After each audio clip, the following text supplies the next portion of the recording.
Hi, and welcome to another episode of the Aga Wilson Show. Today I have the honor to speak to Peter McCullough because in the last 24 hours something happened that I think shocked many people in our movement. Peter's Twitter account got suspended, and we're going to talk a little bit about that because this, of course, is a very serious issue for all of us, and especially because it does violate the freedom of speech. So, Peter, welcome to the show, and maybe just tell us a little bit about what happened and why you think that is. Well, thanks for having me back on the program. It's great to join your audience. And over the last 3 years, I think the world has gotten to know me and doctors in my circle as sources of reliable, scientific, clinical information surrounding the pandemic, but also on so many other important topics. And my testimony has been relied on by the U.S. Senate, multiple state senates. Everything's in the record. And I've had a consistent record of tweeting from my personal Twitter account. Now, the backdrop for this is I previously had a group account called COVID-19 Treatments that was formed from the U.S. Senate panel in 2020. And that built up to about 20,000 followers and then was suspended by Twitter. I subsequently filed a lawsuit against Twitter with other plaintiffs. And Twitter recently prevailed, and they prevailed under what's called SLAPP, or Strategic Lawsuit Against Public Participation. Twitter asserted that they have the right to participate in public conversations, and the methods by which they're doing it is by manipulating people's accounts and changing followers and unfollowing and deleting and suspending accounts. And that's very different than Twitter executives just giving their own opinion. The Twitter executives would, certainly be welcome to share their own opinions on their own platform, but instead they're manipulating our accounts, and they do it under the guise of the Twitter community rules. No one knows what these rules are. They don't apply them per any given suspension. It turns out they do have volumes and volumes of written rules. But Twitter, in my view, it's important because it's one of the largest platforms, but also Twitter is, Twitter is a common carrier. And as a common carrier, Twitter should be, outside of Federal Communications Commission types of rules on inappropriate content like nudity or profanity. Twitter should not be trying to censor any political views, any particular scientific information. And paradoxically, you can find on Twitter wide open offensive nudity and profanity, but Twitter disallows advancement of scientific information. I had thousands of posts on my personal Twitter account dealing with abstracts. I had basically made graphical abstracts of advancements peer-reviewed in preprint server system. And my pattern of tweeting was consistent over the last year. So what happened in the last week was there was thousands of followers subtracted and then added back on. And this happened to multiple accounts. And it coincided with the news that Elon Musk's purchase of Twitter was back on. And so, we didn't know what was happening. Multiple people were reporting this. And then on Thursday night of this week, now a few days ago, it's what I call the Thursday night massacre. I finished at the hospital and I started to get all these messages that something happened with my Twitter account. I logged in and all of my 512,000 followers were deleted to zero. My account was zeroed out by Twitter, and then later I got a notice of suspension for violating the community rules. So my tech team and my legal team are basically engaged with Twitter right now in terms of downloading the data, appealing this suspension. I wasn't given any types of warnings. Again, there's no mention of what community rules are violated. And so this act of bold medical censorship, which is, it's clearly that's what it is right in line with a few other pieces of news, including California AB 2098, a law recently signed into into action by Governor Gavin Newsom. This law is known as the doctor muzzle law.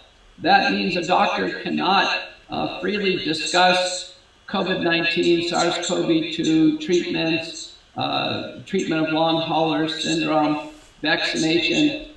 Doctors can't do this in any type of free and unfettered manner. And if a doctor is determined by the state medical board of not following this narrative, a government narrative, and no one really knows what the official narrative is, can be lost, and then the doctor's profession or career can be ruined. So the stakes are incredibly high right now. We've never witnessed these types of acts of censorship, violation of free speech, and I've recently responded with some changes in my overall social media presence. Yeah, so this sounds to me like some dictatorship in China or something. I mean, in my whole life, I have never seen censorship like this in our Western culture. So it's really scary. And I think that a lot of we obviously need to stand up and do something about this, because I know you're not the only one. I know that Malone got his account suspended, and that was over a month or a year ago. But to all those doctors and scientists and people out there that are, speaking out on these accounts, what message is this sending them? Yeah, I had word from my tech team that I was #1 on Twitter's hit list, and of all the doctors involved here, I'm the most published of all the doctors. That means I've reviewed more data, interpreted more. I had more senior editorship positions. I published the most on COVID-19, and also had testified the most under U.S. National and state testimony.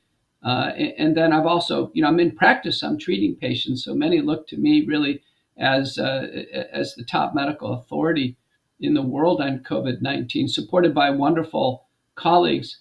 And I recently went on with Steve Bannon, and Steve, a former White House advisor, and he's very active in the war room media, independent media. Steve said, "Thank goodness for the books."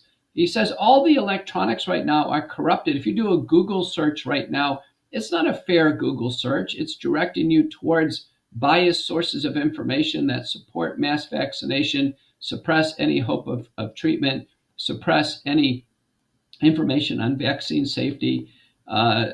Twitter, the bias is obvious, that Twitter is targeting doctors who are bringing scientific truth forward, and Twitter is allowing those who are advancing a false agenda of safe and effective for the vaccines on their platform.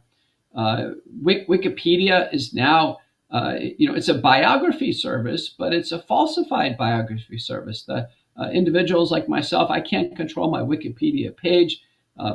People who I don't even know, anonymous people, are making hundreds and hundreds of entries on my page, which are defamatory and false, certainly statements that I don't approve of.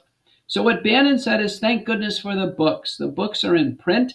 The books are cited, the works of nonfiction. And, my book, Courage to Face COVID-19, which I wrote with John Leake, is now been translated into Swedish. So the wonderful Swedes like yourself, all the Swedish models, I have to tell you, all the Americans idolize the Swedes as some of the most handsome, wonderful people on earth. And what Bannon says is the books are in print. You can hold them.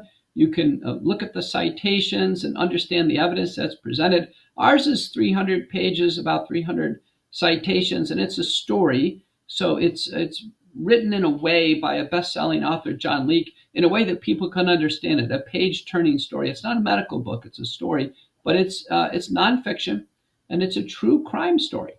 And the crimes that have been committed have been fraud and mass negligent homicide. The victims are the patients all over the world who have suffered needlessly in terms of hospitalization and death. And the perpetrators are what we call the biopharmaceutical complex. And we outline who we think they are. They're working as a syndicate. And at the very top is the World Economic Forum, the World Health Organization, Gates Foundation, Wellcome Trust, the Rockefeller Foundation, Gavi, CEPI, Eco Health Alliance, UNITAID, Chinese Communist Party, and then the various government agencies, CDC, NIH, FDA, the EMA, the MHRA, all of them are now working as a syndicate. They've realized that if they can declare a health emergency, that's the reason why the WHO wanted to have the ability to declare worldwide health emergencies independently. They've realized that when they do this, they literally can open the doors of government treasuries and drain them dry. Money is flowing to suppliers. In this case, the vaccine manufacturers, and the money is flowing to suppliers for pre-purchase of products before they're even developed or tested. And this is astonishing. In the United States, our 10% of our GDP was just drained by this biopharmaceutical complex. It's shot us into an inflationary cycle. It's a crime of all time. The number of people now who are injured, disabled, and sadly those who have died with the virus, the pandemic virus, and now with the vaccines on top, that exceeds all wars combined. This is the largest catastrophic event the world has ever faced in modern times. Yeah, absolutely, Peter. And I think, that's it definitely shows us that Twitter is afraid of something when they don't want the truth to come out. So, and also by banning you, it's giving us a message that, we are under attack when it comes to freedom of speech. And but my question to you about the Twitter part was that we were all hoping that once Elon Musk would take over, that things would ease up a little bit and we would have more freedom of speech than before. And I don't know, what's your thought on that? Because did he take over yet, or do you think that he's aware that your account was taken down, or is he behind that? What do you think? I hope he reaches out to me and we have a chance to interchange. I'm the only guest on the Joe Rogan Experience that eclipsed Elon Musk in terms of number of views and repeats and clips. And I set all records on the Joe Rogan Experience, which is one of the most extensive podcasts in the world. It's a 3-hour interview, generates a transcript. Reverberations from my interview went all the way to the U.S. White House, commentary by multiple White House staff, the U.S. president, and then across to England, to the royal family and a variety of other stakeholders in Spotify. Spotify was shaken. And this was basically the power of the truth. I showed up with Rogan's interview with data, with slides, and I reviewed them with the Spotify producers ahead of time. And that's all it was. What really rocked their world was just the scientific truth. And that's what I've brought through Twitter. So I hope Musk and his team will reach out. I'm happy to dialogue with them. We simply can't allow the largest social media platform to censor top scientists. It simply can't happen when this is scientific information. The only person and the only people who can verify the validity of scientific information are those in medical authority, and I'm one of them, if not the top. So, this is very, very important for the world to hear. It's not like I can go to somebody else and ask, is this correct? I mean, in many ways, I'm the court of last appeals. I'm the most published person in my field in the world in history. I've applied all that scholarship to SARS-CoV-2. I have quite a range. I work with a team that helps out in terms of the preclinical sciences, that helps in terms of epidemiology. I've formed many teams through various types of lists, and now I've started a Substack with true crime author John Leake, because Substacks are a wonderful way of communicating, but the ones that are best are written by the best writers. There's no doubt about it. On our back cover of our book, Michael Capuzzo, who writes the Rescue Substack, he's been nominated for the Pulitzer Prize 6 times. And so, I think what people need to look at in Substacks is the quality of the writing and the accuracy. And so, I got my first one out in a few hours. I'm just absolutely blown away with thousands and thousands of subscribers right away. But this is very important. The world needs to understand, and certainly the biopharmaceutical complex needs this reality check, that they can't stop the truth. It's impossible. It's impossible. I've been on Daystar now 4 times. Daystar is the largest Christian broadcasting network. They have operations in 145 countries. They have 200 million paid subscribers, and they estimate multiple people watch their programming across the range of programs. I've estimated I've touched 1.7 billion people with messaging 4 times over. That's more than any government official can possibly do. The range of media now, the independent media, can't be stopped. And people are going to be leaving and are leaving mainstream media. They may be leaving Twitter and other social media platforms if Musk and others can't right the ship and get back to freedom of speech, get back to eliminating censorship as a threat to the viability of media, and helping the world move on. This crisis has been very difficult for everyone, and the only people who can bring it to the close are those who are bringing the world the clinical realities and the medical truth. Yes, exactly. And freedom of speech is a human right, and something that democratic societies should definitely, continue supporting. So we're not giving up on that one for sure. But so when I saw that you also created a new account, of course, I think it's super important to continue fighting to get back on Twitter and all these other social media platforms, because it's our given right. But where can people find you now? Meanwhile, we're in this fight. Yeah, one of the best things to look for is what's called the link tree. So I have a link tree. It's a website. So it's petermcculloughmd.com, just all together, petermcculloughmd.com. And that'll take you through a series of buttons to all the social media: Getter, Truth Social, Facebook, my LinkedIn account, our book, Courage to Face COVID-19. And then we're adding now a link to our Substack. So the link tree is very important. Now in Twitter, I've had a prior account since 2018. I left it inactive. I asked my tech team if I should fire that up, and they said no. Right now, Twitter is starting to back off. They're responding to my teams in terms of negotiating a way forward. And so this isn't over, but it's clearly taking unnecessary time and resources from professionals. It's not needed. My tweeting pattern hasn't changed. I've said nothing offensive. Everything's been scientifically accurate. And in each one of my tweets received dozens and dozens and dozens of comments. We did catch Twitter about a month ago automatically unfollowing people. So on my feed per day, millions of people are on my feed.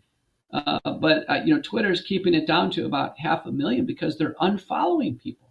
And so we actually now have to put in my description a notice: watch out for automatic unfollow, enable notifications. All of these things have to be done because Twitter has basically been running a countermeasure campaign against me, in a sense, a propaganda information technology campaign against me, bringing the world the truth.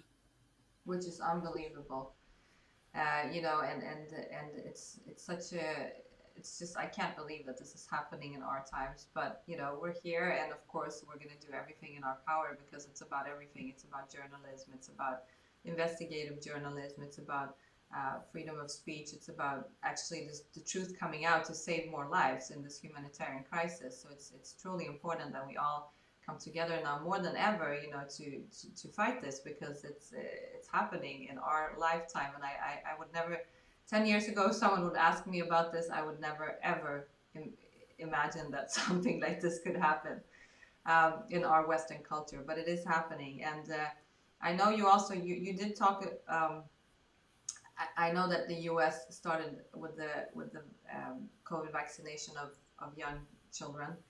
In Sweden, we actually just recently, I think it was just a few days ago, the Swedish CDC decided that actually they're not even going to recommend the shot for 12 to 17-year-olds. So they took that off, which I thought was, a great thing because it made me very happy. But I know Brazil is there now, the US. What are you seeing, in terms of, because I know that there has been some deaths, and I haven't looked into the data yet, but what can you tell us about that? Well, we have a lot of news on the front of pediatric and adolescent vaccination in the news. In the last few days, there was a press release from the family of Sean Casten. Sean Casten is a Democratic Congress member of Congress from Illinois. His 17-year-old daughter, which he now concedes was vaccinated, he had tweeted tremendously about supporting vaccines. Him and his family are going to get vaccinated. His kids are going to get vaccinated. Sadly, his 17-year-old daughter, perfectly healthy, dies in her sleep. And now he disclosed this week it was determined to be a cardiac arrhythmia as the cause of death. And I can tell you, as a cardiologist, in a perfectly healthy child who dies of a cardiac arrhythmia, who's been vaccinated, I can tell you that is due to the COVID-19 vaccines until proven otherwise, because the COVID-19 vaccines, our FDA agrees, they cause heart damage, myocarditis, and the heart damage leaves a scar, and the scar can be the source of the arrhythmia, the abnormal heart rhythm that goes around the scar. It develops an arrhythmia called ventricular tachycardia, and that can degenerate to ventricular fibrillation and sudden death very quickly. The two time periods where we're seeing this is in young people and young adults on the athletic playing field with a surge of adrenaline during sports, but also during sleep, particularly early in the morning, where there is a surge of again, catecholamines, epinephrine, norepinephrine, dopamine, and also a surge of cortisol. That's part of the normal waking process. That's when we're seeing these deaths. So everybody listening to this should be, aware that when they hear about a death in a young person and it's unknown cause, the first question to ask is, did they take a COVID-19 vaccine? Which one and when did they take it? Recently, a paper by Patone and colleagues published in Circulation, our best cardiology journal from the UK, they're reporting 100 fatal cases of myocarditis, fatal cases in young people in the UK. And so I agree with Swedish authorities. They should absolutely positively not administer the vaccines to young people. And now in the last 3 days or so, Florida Surgeon General Joe Ladapo, the Harvard-trained doctor who was brought in to Florida to lead healthcare under Florida Governor Ron DeSantis, who's been a real beacon for civil liberties in the United States. Ladapo, with his own analysis, has declared the state of Florida will not support vaccination for young people age 18 to 39. Previously, they had stated nobody younger than that, but now 18 to 39 men. Now he specifies men based on this risk of myocarditis. 90% of myocarditis occurs in men. This heart damage, we can't understate it. A paper by Manoogian and colleagues, the first prospective cohort study from Bangkok, Thailand, found that at least half the cases are asymptomatic. The kids don't feel it. And the first manifestation may be this sudden death on the playing field or during other walks of life or in sleep. But all the life insurance companies, sadly, among working age people is seen as skyrocketing in life insurance claims. They claim it's not due to COVID, the respiratory illness. The only other smoking gun out there has been widespread mass vaccination. And what is the vaccine uptake in very young children? Because they started from 6 months, right? Are you seeing actually parents vaccinating their young kids against COVID?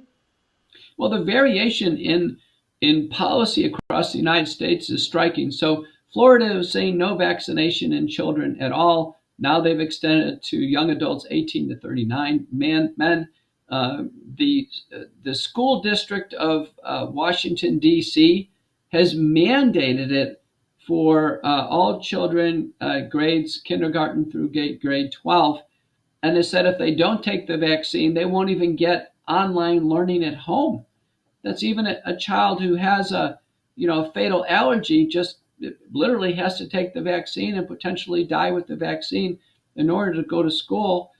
Governor Gavin Newsom, the same governor who signed the Dr. COVID muzzle law, has vowed to make vaccination mandatory in all California public schools. So you can't find a more disparate situation now in terms of policy. What our CDC is telling us, and we'll just take it at face value, they're telling us that 82% of Americans took at least one shot. The number that at any time was fully vaccinated is about 2/3. Many people take one shot and say, forget it, they're not going to take any more. But 2/3 is a solid number for people who took the vaccine. That's adults.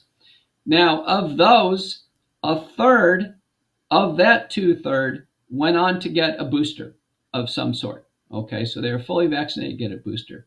Now, only those who are fully vaccinated would be eligible for the new bivalent booster. So again, it's a fraction of a fraction, and we're told that uptake is about 5% or less.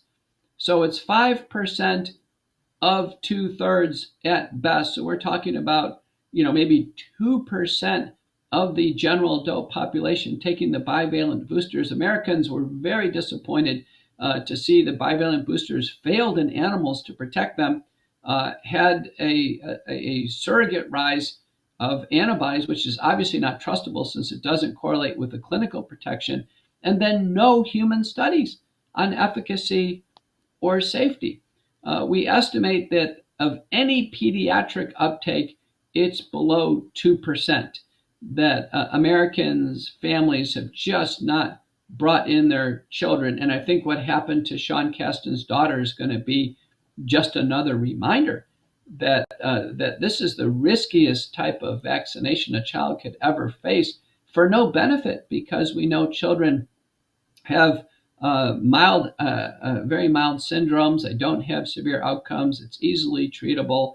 The more dangerous mutant strains of the virus are past, and we now have very mild strains. We're on the after curve of the Omicron outbreak. Hospitals are largely empty. Early treatment is easier and easier. Most patients now are just treated with over-the-counter regimens. The most important question that we should ask is, has a patient already had COVID? Because if they've already had COVID, the next infection, the second or third infections, are characteristically mild. They're of negligible risk.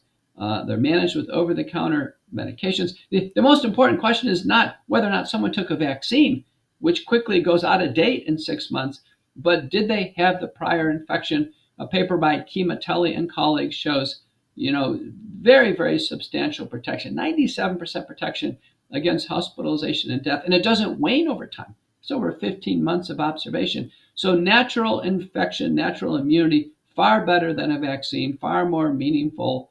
So many people have been pounded on the vaccines, but they never even have been asked if they've had the infection, which is a far more important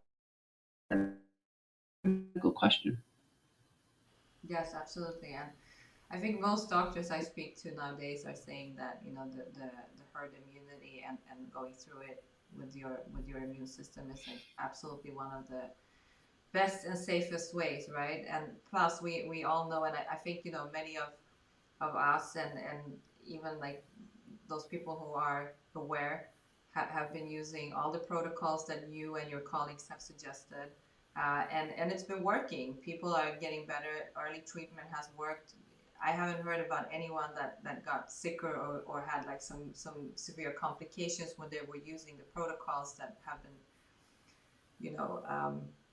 suggested by you and other doctors. So this is a terrible, terrible situation we're in, because it's absolutely horrifying what happened and how they started imposing this injection on people. Well, let me just give some supportive data to what you just said. A recent survey published by Verdkirk and colleagues has demonstrated that only those who were denied or didn't receive early treatment, only those individuals were hospitalized or died with COVID all the way through. So any forms of early treatment, any forms, seemed to keep people out of the hospital. It was amazingly effective on a population basis. On my podcast, America Out Loud Talk Radio McCullough Report, I go all over the world and talk to experts. I've recently had a long format interview with Dr. Eugenia Maria Barrentios from El Salvador, a fearless doctor who treated thousands of patients, never wore a mask, was unafraid, and she did not use ivermectin or hydroxychloroquine-based protocols. She was able to find protocols that didn't use antivirals, that relied upon antihistamines, other anti-inflammatories, corticosteroids, and anticoagulants. And she got people through the illness. Now, she was very prompt in starting therapy, and she relied on labs, which is interesting. We typically don't get a lot of labs in the United States on COVID, but she did, and was able to risk stratify. She said only 10% of people really need treatment on a community level. I'd also interviewed Dr. Sankarit Chetty, who practices outside of Durban, South Africa. And independently, he arrived at very similar protocols. No need for ivermectin or hydroxychloroquine. They've never had access to Paxlovid or molnupiravir. And yet they found ways to treat COVID and get people through the illness. It makes sense that if the intensity and the duration of symptoms can be reduced and the edge can be taken off the illness, then patients don't end up in the hospital. And nearly everybody who died with COVID, they died in the hospital as part of this hospitalization. There's a lot of complications that happen in the hospital. It's all about staying out of the hospital and managing at home. Patients use home oxygen. The low oxygen saturation or hypoxemia is well tolerated at home. We've published that. Dr. Sabine Hazen has published that. And a recent guest on my podcast, Dr. Jackie Stone from Zimbabwe, has also published on this, that severely hypoxemic patients can be managed as an outpatient. So, I have to tell you, COVID-19 has been a worldwide crisis. It does take a worldwide conversation to navigate us through the response. My frustration in the United States is the major media is giving no window to the outside world. How is it like in Sweden? Does the Swedish press give any view to the outside world and how they're managing COVID? Yes, well, I mean, most of the stuff comes from the authorities and WHO and other places. Yes, they do report on some countries here and there, but is it transparent? Is there a dialogue? No, I wouldn't say that. Are they? There is maybe there has been a few stories about the vaccine injuries, but they're just like everyone else. They're talking about everything else that the mainstream media is supposed to be saying in accordance to WHO and those other institutions. We never got into, and we are great proof of that it actually works without all of these measures, right? But no, the media is still not talking the way they should be doing. We are also being censored here. We are being called, of course, right extremists and just misinformation people. We also have a law that was signed recently about misinformation that could be seen as terrorism. So we're not far behind there. I just think that it's not as easy in the system to pull off something in the same way maybe as in the United States or other countries. Well, I want to respond to this term misinformation. I think this has no place in clinical medicine or the biomedical sciences at all. I can tell you, as a highly published scientist and doctor, the term misinformation has never come into our lexicon. There simply are scientific data. There's scientific data, and there's two or more, many times many more, interpretive points of view. There's no such thing as misinformation. There's simply a scientific observation or a scientific discovery, and then our response to it. So this claim of information or misinformation, that actually is out of the old playbook of Goebbels and colleagues who ran the propaganda office for Adolf Hitler in Nazi Germany. This declaration of information or misinformation, now people have other terms, disinformation, this is actually attempts at censorship. It's a formalizing censorship. It's a propaganda. It's a very aggressive propaganda move. I can tell you, no person or no organization has agency over the truth. This idea that someone controls the truth and nobody else has the truth outside of a particular organization, I think people should immediately bristle at that claim and then respond to it with a very vigorous rejection of this concept of misinformation. I'll never forget when the Prime Minister of New Zealand pronounced that the New Zealand government will be the single source of information on the pandemic. And here I am as a practicing doctor. I'm seeing COVID-19 patients. I'm doing research. I'm filing grants, investigational drug applications. We're publishing our findings. Really? The government of New Zealand is going to be the single source of COVID-19 information for the people of New Zealand, as if they are not going to go out on the internet and learn more about the illness as it's evolving. It's a novel coronavirus. These types of statements are stunning. And I think historians will record them as obvious opportunities for censorship, including this California bill I mentioned, AB 2098. How is the California Medical Board possibly going to proclaim what is information or what is misinformation? It's a rapidly evolving pandemic. COVID is a complicated illness now. Do you know, as a doctor, I can use long-acting monoclonal antibodies called Evusheld as a product in place of a vaccine if I want to. I have a whole range of antivirals, other anti-inflammatories. We have patients with long COVID, then getting superimposed SARS-CoV-2 infection. We have vaccinated patients developing the infection and getting blood clots. It is so complicated. How in the world is the medical board going to determine, quote, information? And how are they possibly going to discipline a doctor for, quote, misinformation?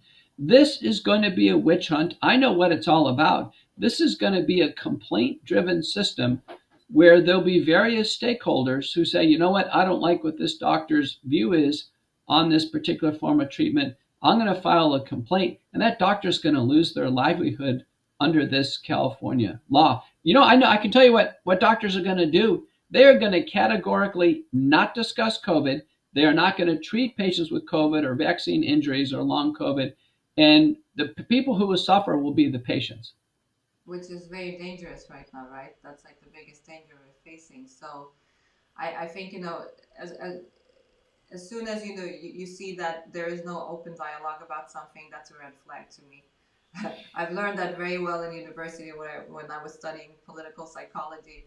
But it's super scary, and I think it's super important to also inspire and encourage people to speak even louder right now in these times, because it's really important that we don't allow this to happen, right? It's true. You and I are lucky. We're able to use independent media to express our views. I've had personal conversations with the Screen Actors Guild of all the actors and talented people in Hollywood. They don't feel comfortable expressing their views. You don't see anyone expressing their views in that group. The same thing with the National Football League and the major sports teams. They don't feel comfortable expressing their views. So many doctors who are in large medical institutions, they don't independently come out in their analysis. I would imagine the Karolinska Institute, which is held out to be one of the premier medical organizations in the world, I bet there's little independent opinions coming out from Karolinska doctors. What do you say? No, absolutely, 100%. I mean, I'm pretty sure that they were the one that did the study on HPV a few years ago, and it actually showed that after they started administering the vaccine, the cancer rate went up, which should be impossible if a vaccine is supposed to help with cervical cancer. But that study was taken down within a few months. So I don't know who did it and who was behind them taking it down, but you can't find it anymore. And I think I still have it somewhere, or I know people who do, but that's exactly what happens, right? And then now if I go in and Google, I only find studies that are pro, like that are actually saying the opposite. So when these things happen, you just like you see that something is not right. And Karolinska is, they're just like all the other institutions. They get money from certain pharmaceutical companies or other companies that make, and then they do the studies that they're asked to do. And I think there's a lot of corruption going on, of course. Although every once in a while, I think someone manages to get some information out, and of course, then later maybe it's taken down. But at least they managed to do that. So you see that people are trying at least to do something, or get the truth out in some ways. But I wanted to ask you too, Peter, like, with this happening right now with Twitter and everything, we see the censorship. Doctor, I mean, I think, and I do want to do that one day, like a campaign for doctors that are being, banned and have their livelihoods threatened, and everything that's being done to you. I mean, I'm extremely grateful for all the work that you all are doing out there, and that you're standing up. You're standing up for humanity, and you're continuing this fight, even though some of you I know lost everything. To me, that's like, you, including the vaccine injured that are speaking out, are modern day heroes to me. But what's your solution? I mean, like, what do you see in the future? What do we all need to do in order for this to stop? Well, we're seeing a phenomenon. In my book, there's a chapter called The Stripping, and it's just describing what's happened to me professionally, being stripped of, employment, of editorships, of National Institutes of Health committee positions, pharmaceutical consulting arrangements, being stripped of, I was the president of a major medical society. The society was dissolved, stripped of professorships, all with no due process. No courtesy call, no explanation, no dialogue. Faculty positions. There's a faculty senate where there has to be some type of a due process. None of this. It's coming through emails or certified letters.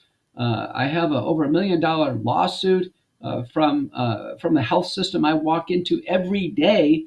They have over $1 million lawsuit against me based on a false claim that I'm bringing their name into the media. Well, you can listen to this interview. Their name isn't brought into the media. My views are only mine and mine alone. But you know what's happening to the doctors who are speaking truth, the patients who have developed vaccine injuries, disabilities, the families of those who've lost patients, both with COVID and with the vaccine. You know what's happening? With each and every one of these stripping events, we're getting stronger. Our strength is ever increasing.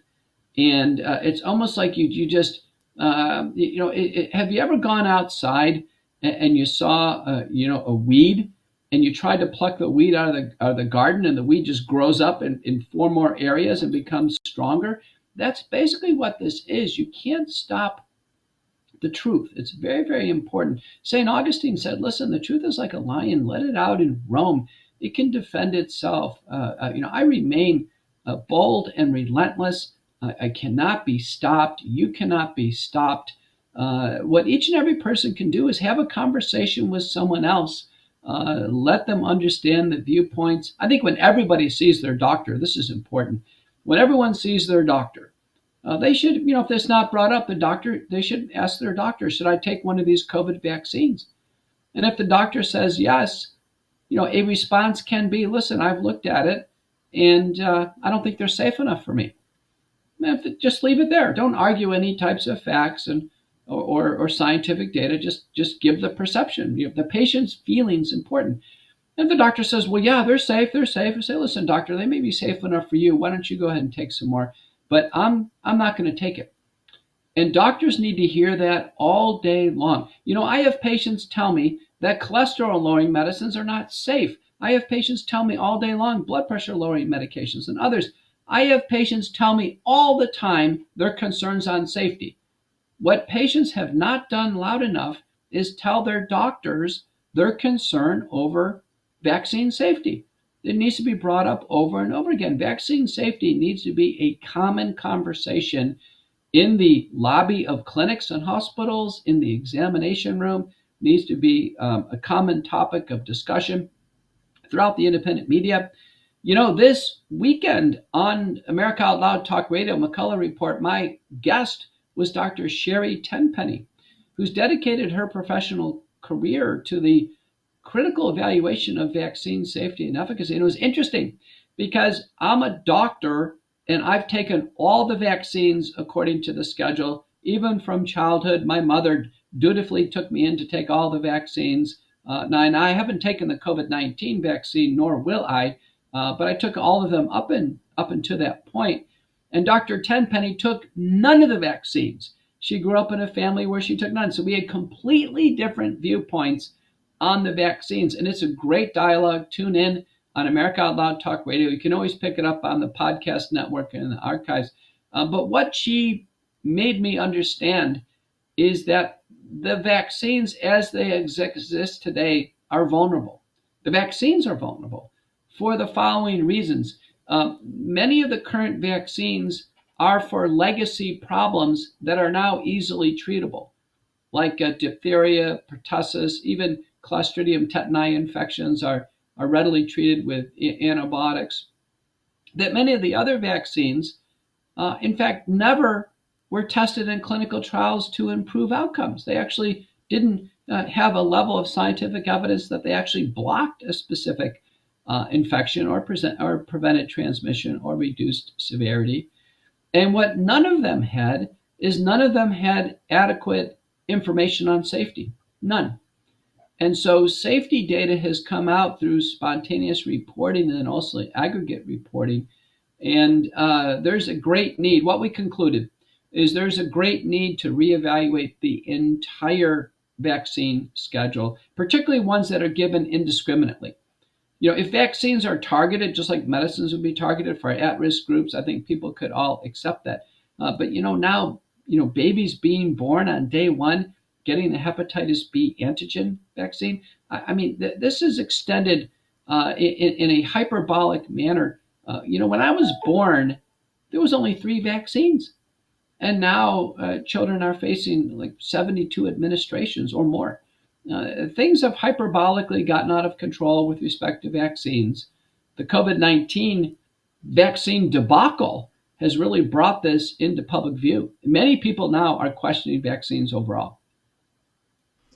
Yes, that must have been. I want to watch that interview. It sounds super interesting. So, would you say that 5 years ago you would not have even thought about vaccines being an issue, and now with this COVID thing, it made you rethink some of the stuff or previous knowledge about it? Yeah, well, let me give you a clear example. This is an easy example. The influenza vaccine. My hospital asks me to take an influenza vaccine every year. And I look at it, I'm a man, 60 years old, but I'm healthy. I'm a runner. I'm strong. I honestly don't feel any threat from influenza. And what I learned in my interview from Dr. Tenpenny, if you look at all the viral upper respiratory tract infections that happen in the wintertime, only 14% are actually test positive for influenza.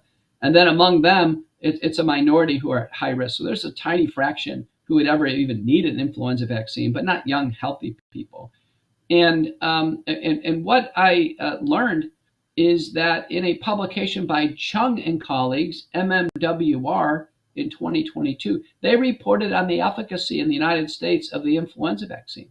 The calculated vaccine efficacy was only 16%, and that was statistically insignificant from 0. So I am telling you, from the CDC itself, they are telling us the influenza vaccine is a bust. It doesn't work. It simply doesn't work. We need at least 50% vaccine efficacy. It clearly has to be different than 0 and statistically significant, and it has to be safe. I can tell you right now, based on efficacy, I'm not taking the influenza vaccine.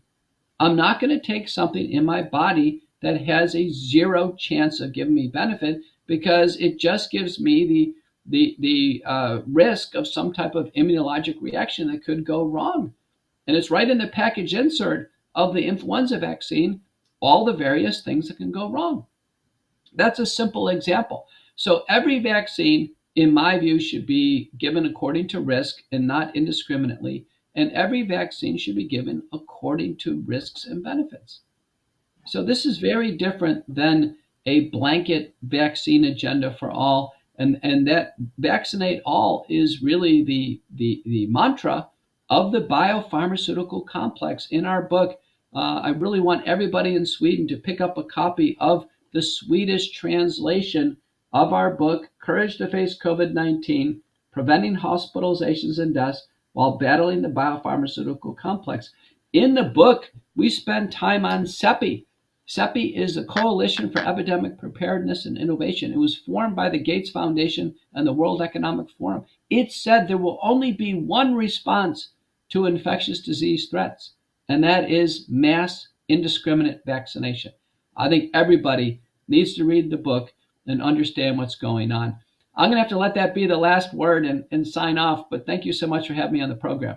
Yes, Peter, thank you so much. I will make sure to put up all the information about your book and everything in the article. And so always nice to speak to you. And thank you for everything that you're doing. It's we're all grateful, that you keep up the fight. And I hope this Twitter thing will resolve itself soon, and you'll get back there. All I can tell you is that Twitter has made me even bigger and stronger.